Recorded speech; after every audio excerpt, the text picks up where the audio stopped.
Hi guys, welcome to Yogaphysiozone. This is Sinead here. Welcome to the fourth in my Beat the Bug yoga series, just designed to keep us all in good nick while we're under social isolation with the coronavirus. That's the last you're going to hear of those words during this yoga class. So if you are new to yoga, take a quick look at my Yogaphysiozone videos on, first of all, minding your body. That's just a general 4-minute clip, really quick, easy to listen to, maybe a bit preachy actually, but have a quick look. And also, if you have any knee problems, I've also posted a short 15-minute video on just how to watch your knees, and specifically during a yoga class. So today's class is just going to be maybe a 30 to 40-minute class, just a general stretchy kind of movie class for your body in general. No specific zone is going to be highlighted in this one. So yeah, come to lie on your mat and enjoy, and try and enjoy your poses. For me, it's towards the end of my day. If you're at the beginning of your day, just remember that your flexibility is always a little bit, well, we're always a bit stiffer in the morning, so just go a bit easy on yourself if it's early in the day. But otherwise, just enjoy. Keep your breathing nice and relaxed if you can. If you find that your breathing is a little bit laboured, just try and just soften your breathing a little bit. It'll help you to enjoy your poses a little bit more. And if this video does split in two, forgive me, my technological savvy has yet to get up to date, so I will in another few days be a bit better at this kind of thing. But anyway, come to lie on your mat, and then just taking a couple of minutes to just relax down into the mat. That was something falling in my kitchen, sorry about that. So just lying on your mat, and then just seeing if you need to just shimmy your hips a little bit, or your shoulders a bit, so that you come to lie nice and flat on the mat. And breathe. Breathe into your lower ribs, so the lower part of your rib cage. Try and get your breath into that area, breathing in deeply and out. And again, breathing into the lower ribs and out. Your breath is a great way of calming your mind as well. So if you've had a stressful day, or maybe you've had stressful dreams, if it's morning time for you, just try and breathe into the lower ribs, getting the air into the bases of your lungs. Now, on the next in-breath, stretch your arms overhead and let them drop back onto the ground if you can. Now, for some people, your hands might be just up around here, mightn't quite be able to reach the mat or the floor. That's okay, as long as it's not hurting. If you need to shimmy your shoulders or bring your arms a bit wider to get them comfortable enough for you, that's fine too. And then just stay in this position for a few breaths. So 3 big breaths. Breathing in and breathing out. On the next in-breath, stretching into fingers and toes. Lengthen your body and breathe out. And then on the next in-breath, stretching into fingers and heels. Stretching your calf muscles, your hamstring muscles at the back of your thighs. And breathing out. Let's do that again. Stretching into the fingers and toes, breathing in.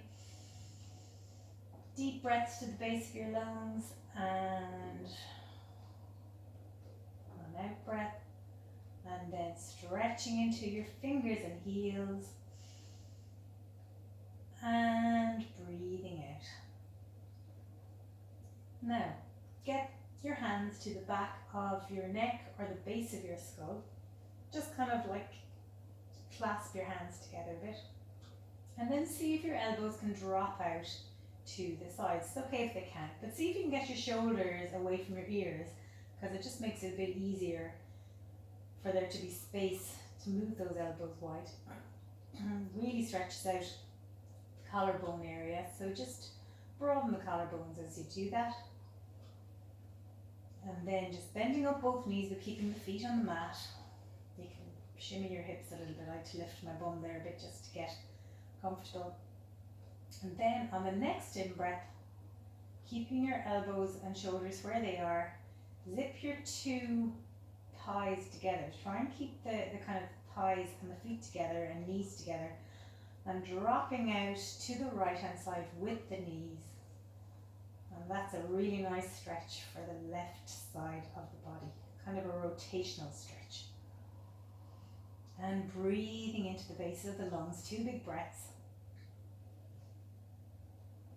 And then coming back to center with the knees, and then dropping them over towards the left hand side. And again, try and keep your elbows on the ground if you can, and really try to lengthen that position between your right elbow and your right knee. So you're really stretching kind of the hip area, the lower back area, and then just coming back to base. Lovely. Now stretch out your left leg, and then just bend up your right knee. So your right knee is kind of up in the air, 90 degrees. With both hands, grab the back of your thigh. Get your shoulders away from your ears if they're up there. And then if you can straighten your elbows, that's great. And then just see about straightening up the hamstrings. As you can see, I'm not perfect yet. Can't quite get it to 90 degrees. That doesn't matter. No judgment here, folks. And trying to straighten out that knee if you can. And bending again. And straightening out that knee. And bending. Lovely. And coming back down. Let's do that on the other side, bending the left knee up to 90 degrees. Grab the back of the thigh with both hands. Elbows straight if you can, shoulders away from your ears. And then stretching that knee out if you can, which actually really stretches out the hamstrings, which are the muscles at the back of your thigh. Pull your toes down towards your face if you can. So not pointed. Bend again. And the last time, up, stretching, and back down. Really good. Okay, now let's just stretch the lower back a little bit. So we're going to bend the 2 knees together up towards the chest. Get your 2 hands and grab around the front of your knees and pull those knees towards your chest. Some people find that uncomfortable, so they have to grab behind their thighs and pull their knees towards their chest. That's fine too. So in that position, just give yourself a couple of breaths in this position and see if you can actually soften your lower back onto the ground. And breathing into the lower ribs and out. And breathing into the lower ribs and back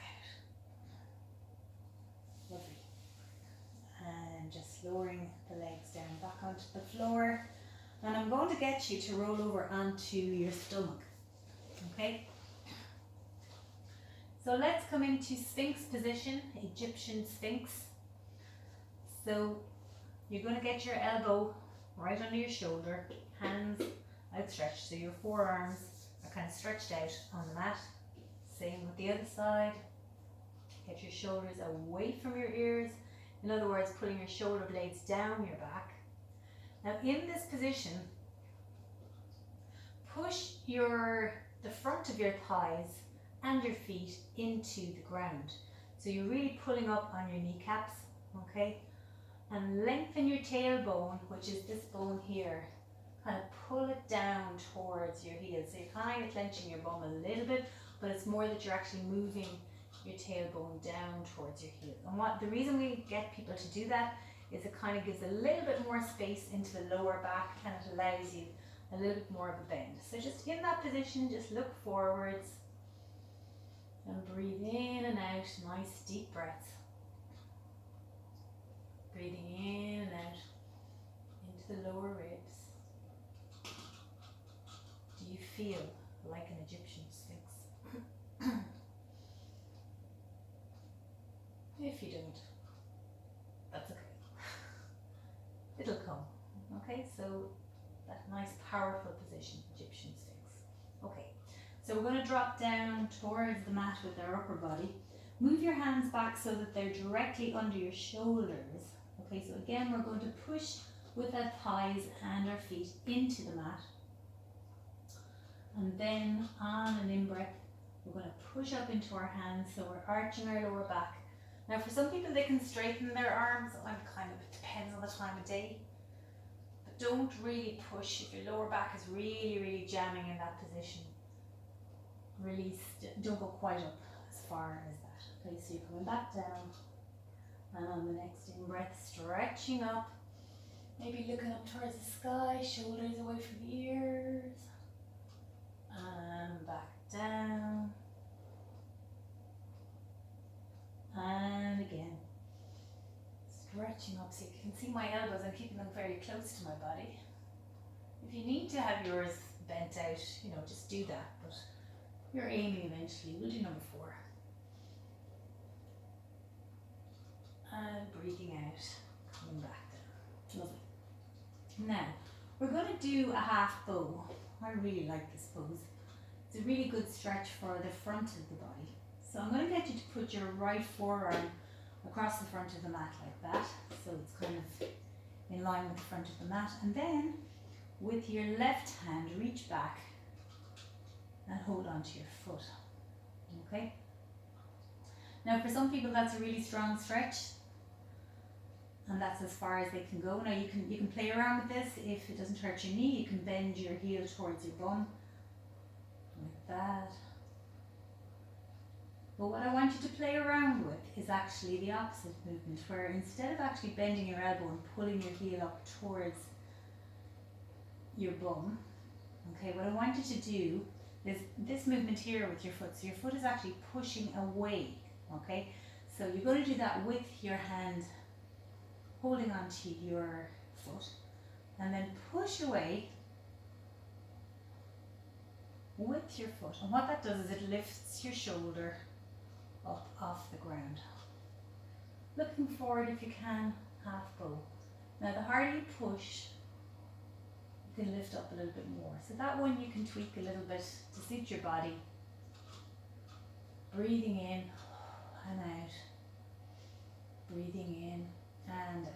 So let's do that on the other side. Switch the hands. So now your left forearm is facing the front of the mat.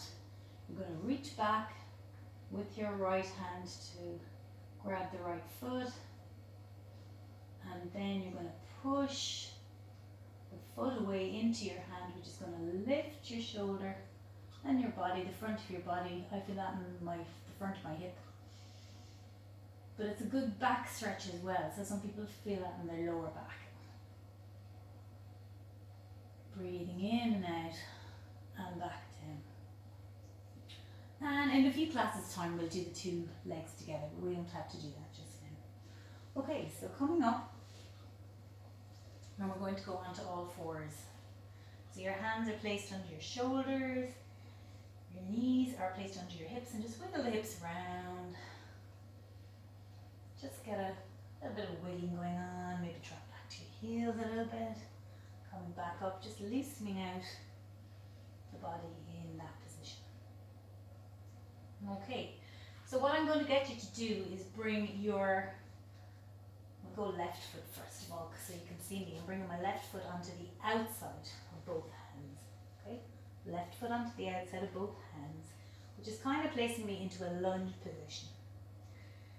Now because the foot is on the outside and not the inside of the hands, this is probably designed to stretch the inner thigh of that front foot. But it is different on everybody. Some people will feel it on their back leg. They'll actually feel it on their right hand side. So just breathing into that position. If you need to come up onto your knuckles, that's fine to give yourself a bit of length. If you can go flat onto your hands, that's good too. Keep your shoulders away from your ears, shoulder blades down the back, stretching out the front of the neck, looking up if you can, if it doesn't hurt your neck. Breathing into those lower ribs. And again, breathing in. And out. Okay, bring that leg back to base. And then we're going to get the right foot onto the outside of both hands. And again, you can wiggle around in this position. I definitely feel that on the right thigh.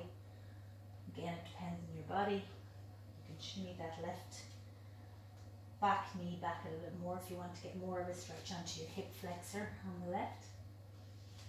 And again, in that position, see if you can lengthen your shoulders away from your ears. And if you can actually get your shoulder blades down your back and maybe stretch out the front of the neck a little bit, looking up towards the sky. Don't hurt your neck doing this one, so if you feel that's a bit of compression on your neck, just pull away from looking up so far. But whatever position you're in, even if you're looking down towards the mat for the sake of your neck, breathe into your lower ribs, breathing in and out, and breathing in and out. Okay, so we're going to go back onto all fours. And remember, when you're on all fours, the weight on your hands is on the base of your fingers and thumb. This part of your hand here and here, particularly the index finger and thumb. Okay, so you're going to put the hands down just under the shoulders. Now roll your upper arms around so that the crease of your elbow is facing forwards. For some very super bendy people, the crease of their elbow kind of faces a little bit more laterally outwards, but more or less aiming for the crease of your elbow to be facing forward. So you're rolling your upper arms around. That really engages your shoulder blade muscles, these fellas here. And what it does is it protects your neck. Okay, so in that position you're taking weight now, really taking weight into the front of those knuckles. Okay? And in that position, let's do some cat-cows. So angry cat, you're going to arch up, pushing into the mat, arch up that lower back and upper back actually. And then the cow part of this is where you arch your back, stick out your bum and look forwards, but try and keep your elbows straight. So breathing out, angry cat. Breathing in, hollow your back, stick your bum out, look forwards, keep the elbow straight. Angry cat again, pushing into the mat with your hands and knees. Arch up that back, tuck your chin in. And then looking forwards, hollowing the back, sticking the bum out and trying to keep those elbows straight, which is actually a fairly big challenge, but that's a great strengthening one for the arms, okay? So we're going to add in a tiger curl to that. So it's doing the same movement, but at the same time, you're actually going to be bending one knee. So we'll start with the right knee. We're going to be doing angry cat, and at the same time bending the right knee towards our nose. And then when we're going into the cow position where we're hollowing our back, bringing our leg up behind us like that, looking forwards. And again, knee to nose, arching the back, pushing into the hands, keep the elbows straight. And then hollowing the back, leg behind you, look forwards. Main aim here is not to be wobbling around and doing all these funny things with the rest of your trunk, but keeping yourself really, really strong. So knee to nose, and then lifting behind you like that, looking forwards and back down. We'll do the next side a little bit faster. It's a bit easier when you go faster, but try and keep the try and keep the strength in your arms, that you're not kind of bending the elbows so much. Okay, so again, left knee to nose, pushing into the hands, and looking forwards, bringing the leg behind us, knee to nose, breathing in, looking forwards, bringing the leg behind, knee to nose, and looking forwards, bringing the leg behind. this stage you probably need to give your hands a bit of a rest. And again, if you need to go up on your knuckles for any of those ones, do. Okay? Alrighty, so let's go back into child's pose. So child's pose, depending on your flexibility, if you can get your bum back to your heels, fabulous. If you can't, don't worry about it, just go as far as you can. And then try and stretch your hands forwards as much as you can and put your forehead to the floor. And breathing into the lower ribs.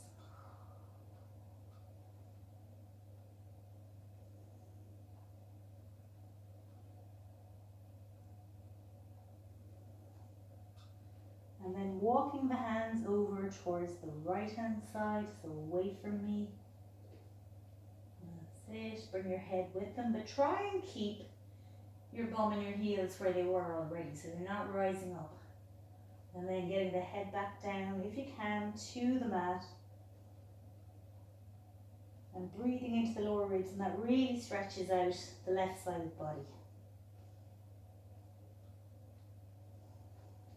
And walking back again towards the center. Let's walk those hands over towards the left hand side, towards me. Keep the heels on the bum, bum on the heels, should I say. And head on the floor. Breathing in and out.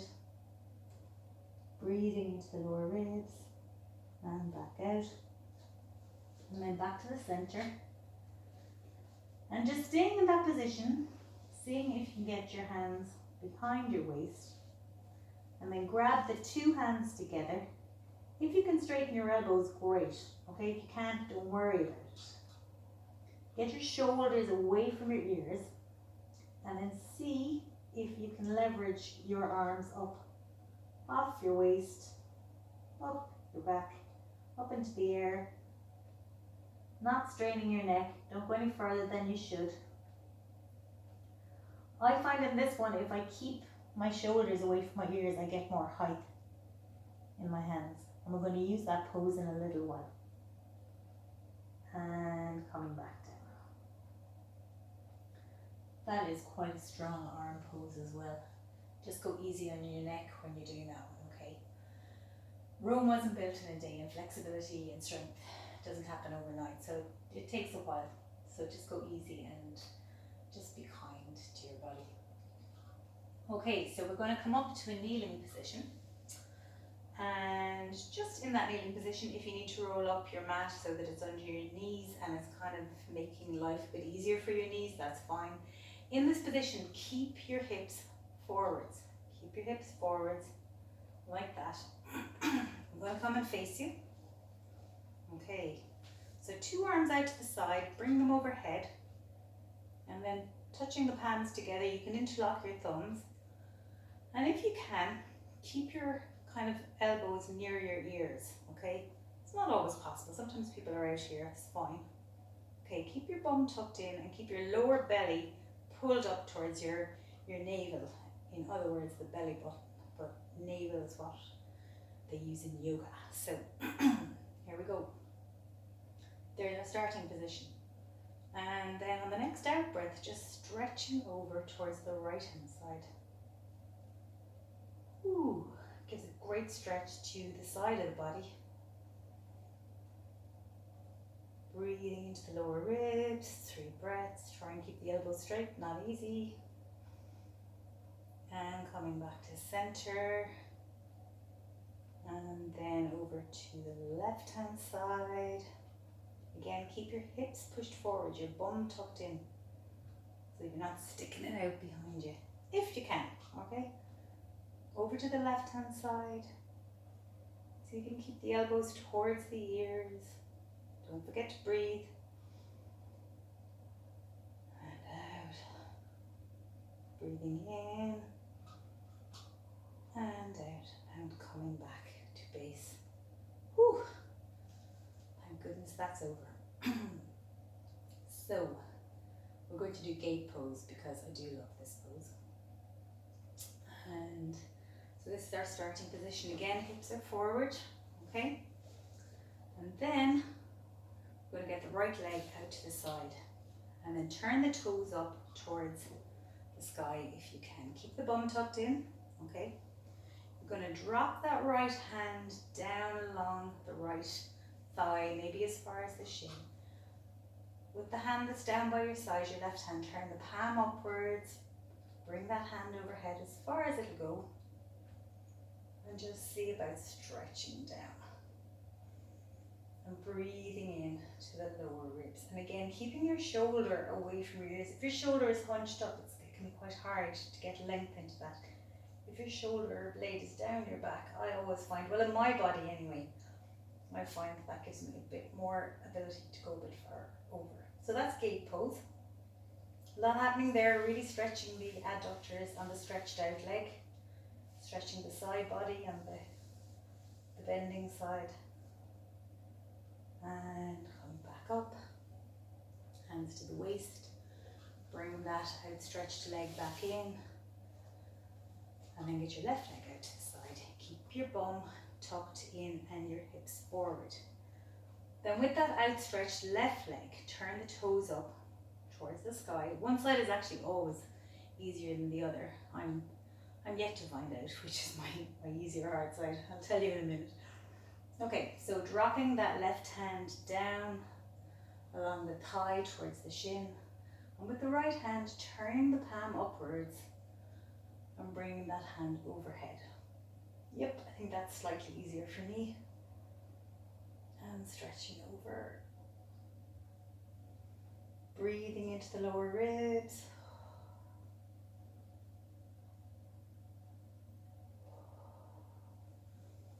And coming back. Now, I know in yoga we shouldn't do this, so I started on all fours and then I went up to kneeling, but I forgot downward dog, and I'm sorry, I just got to do downward dog. So that means you have to do it too. So I'm going to get you back onto all fours, okay? You're putting the weight on the bases of your fingers. You're rolling your upper arms around so that the creases of the elbows are facing forwards. That's protecting our necks. Now walk your hands one breath forward. Keep the elbows nice and straight if you can. So it's quite an arm strengthening pose, downward dog. Tuck the toes under behind you. Now really push into the bases of those fingers, and on the next breath, on the next in-breath, I want you to push into the fingers and toes and lift your bum up towards the sky and then push it away from you. So you're getting the feeling that you're pushing the mat away from you. Or another way of looking at it is that you're actually pushing your bum away from your hands, but raising it high.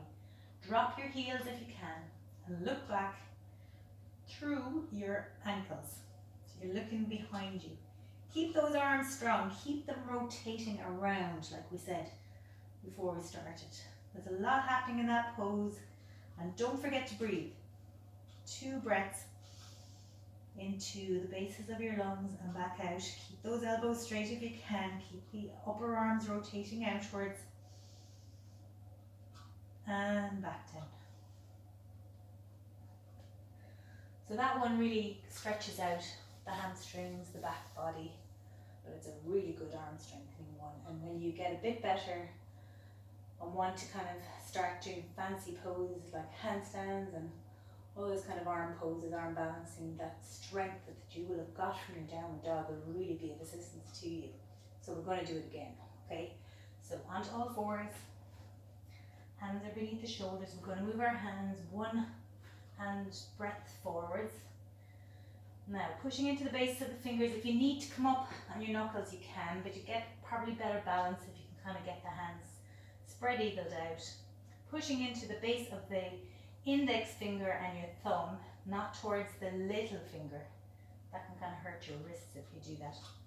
Rolling the upper arms outwards, turning the elbow creases to face forwards. That engages the shoulder blade muscles. Tuck the toes under. Push into the bases of those fingers and the toes. Lift your bum up. Push it away from you. And then see about dropping the heels. Someday I will be able to get my heels to the ground. Not yet. Look back through your feet behind you. Keep those arms strong. Breathe into the lower lungs. That's it.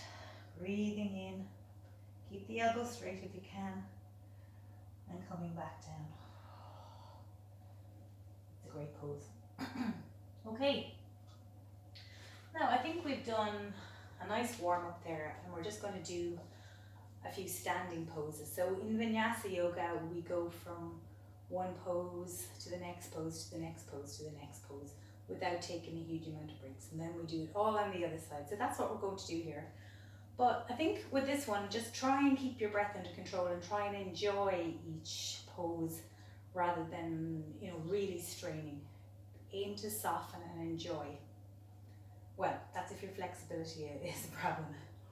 If you're very bendy, then you're aiming to really, really contract your muscles and strengthen as you're doing it. So as you can see in yoga, some poses, the same pose for two different bodies, have entirely different aims and meanings for the bodies. Anyway, enough talking. I'm going to come up onto the standing position. Okay, so you're facing the front of your mat, your feet are hip distance apart, and then I'm going to get you to step back with your left leg. Okay, so your left leg is behind you here. Your right leg is now facing the front of the mat. Your back leg, which is your left leg, is actually facing the side of the mat. Just go kind of nice and wide there. With the back leg, put the weight out onto the little toe side of the foot. Front leg, your weight is over all four corners of the foot. And then I just want you to lunge forwards into that front leg. In this position, keep your bum tucked in, keep your lower belly pulled up towards your abdomen. Keep those legs really, really strong, okay? If you need to widen your stance for stability or because your hips are too tight, that's fine. But try and keep that front knee out over your ankle. Okay. Shoulder blades down your back, lift your arms up so your body is facing the side of the mat, but now you're going to look forwards over your front middle finger. Warrior 2. Virabhadrasana 2. That's a lovely name. Okay. Now we're going to turn that into a reverse warrior. So we're going to drop that back arm, dropping the back arm towards that foot. In fact, towards the thigh, back thigh. Turn that front palm to face upwards and then bring it over. So this is kind of like the gate pose we were doing a few minutes ago, except it's in standing. Breathe into the lower lungs. And again, breathing into the lower lungs. And coming back. Good. Now we're going to straighten that front leg. Give it a bit of a break. Tip forwards with your front hand, your right hand, and then drop down onto either your thigh or your shin, wherever it'll go for you, and bring that other arm overhead. And again, if you keep your shoulder away from your ears, you'll get more length in that upper arm. And if you can look up towards that upper arm, even better, but don't worry if you can't. Now all the while, so I'm going to stay talking, so your job now is to keep your breathing relaxed, come back up a small bit if it's too laboured for you, okay? Now tuck in your bum and pull your lower belly up towards your abdomen and breathe. So try and enjoy the poses instead of enduring them. And again, come back up. Lovely. Okay, we're going to come back up into this position here. Going to turn both feet to face the side of the mat. And then pigeon toe your feet, your big toes towards each other. Keep your hips forwards to start with while you get that position. Hands to the waist. Now you can stick your bum out behind you. Look forward, stick your bum out behind and bend from the hips. Keep looking forwards, keep looking forwards. Now you're looking at the floor. Now you're looking behind you and drop those hands towards the ground. Now for some people, they can't get them to the ground. So you can put your hands to your shins or indeed to your knees, wherever is comfortable. That's fine. Drop the head. Drop the head. Let the neck get nice and relaxed. Doing no work And as I said, if you can get your hands to the ground, that's great. You can even widen your stance a little bit, but keeping the toes kind of pointing inwards. And then if you roll the inside of your feet, so you're putting the weight onto the arches of your foot, sometimes that gives you a little bit of length in your upper hamstrings, the upper thigh muscles towards your bum, and you can get yourself nearer the ground. But try and enjoy that one. That's a great, that's a kind of a great relaxation one. If you can, if your legs have the flexibility to get you to a certain point, but try and enjoy that one. Okay. So staying in that position, for those that can, only if you're comfortable in this position, get your hands behind your back. And remember in child's pose, the way we raised our hands away from our back. See if you can do that. And if you can, look forward as you're doing it. And breathing. And again. And breathing. Lovely. And coming back down the hands. Then get them to your waist, and with a straight back, you're coming up. Okay. And then we're going to turn that into goddess pose. So we're going to turn our heels inwards one by one, so that now our feet are facing outwards. And in this position, we're going to go into a bit of a lunge, but keeping your knees pointed out in the same direction as your feet, so they're not coming in like that. They're wide, really wide. And then your arms to 90 degrees, cactus arms, goddess pose. Lovely. Breathing. That's a real strong pose. It's a real, I suppose, don't mess with me kind of pose. Really feeling the burn in your thighs, but obviously coming back up out of it if you need to, a bit sooner. That's fine. Shoulders away from the ears, don't forget to breathe. And when you're ready, you can get your hands to your waist and come back up. Whew. There we go. We're going to do all of that to the other side. So this time, I'm going to change positions. You can, so I'm facing the other end of the mat. You can do the same, or yeah, probably works if you do the same. So now we're facing the opposite end of the mat. This time, our left foot is going to stay facing forwards, and our right foot is going to come back. We'll go a bit quicker through this time. Again, weight on the outside of the back foot. You're going to lunge down over the front foot, keeping the knee over the ankle. Tuck your bum in, pull your lower belly up towards your navel. Facing the side of your mat, shoulders away from your ears. Spread out those arms, and then look forwards over your front middle finger. Warrior two. Keep those legs really, really strong, okay? If you find that your quads are getting a little bit tired in this position, you can dig in with your heel a little bit more, which works the hamstrings. If you can keep the legs nice and strong, just drop that back arm onto the back leg. I was bending my knee there, I'm going to straighten it. Turn that front palm upwards and then bring that arm overhead. So we're going to go into a reverse warrior two. And again, breathing. Breathing into the lower ribs. Keep the bum tucked in.